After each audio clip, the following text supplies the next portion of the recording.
ಈ ರಾಜ್ಯದ ಹಿಂದೂಗಳ ರಕ್ಷಣೆಯನ್ನ ಯಾರು ಮಾಡ್ಕೊಳ್ಬೇಕೀಗ? ಮತಾಂಧ ಮುಸಲ್ಮಾನರು ಕೇವಲ ಹಿಂದೂಗಳ ಮೇಲೆ ಮಾತ್ರ ದಾಳಿ ಮಾಡಿಲ್ಲ.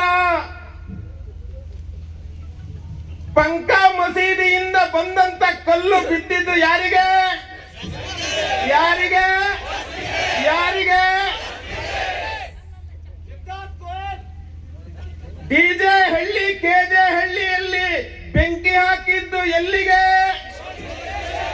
ಎಲ್ಲಿಗೆ? ಆಂಟಿ ಸಿಎ ಪ್ರೊಟೆಸ್ಟ್ ನ ಹೆಸರಿನಲ್ಲಿ ಮಂಗಳೂರಿನಲ್ಲಿ ಒಂದು ಪ್ರತಿಭಟನೆ ನಡೆಯುತ್ತೆ. ಪ್ರತಿಭಟನೆ ನಡೀತಾ ಮಂಗಳೂರಿನ ಒಂದು ಬಂದರು ಸ್ಟೇಷನ್ಗೆ ನುಗ್ತಾರೆ. ಅಲ್ಲಿನ ಶಸ್ತ್ರಾಸ್ತ್ರವನ್ನ ಕಸಿಯುವಂತ ಒಂದು ಪ್ರಯತ್ನವನ್ನ ಮಾಡ್ತಾರೆ. ಅಲ್ಲಿನ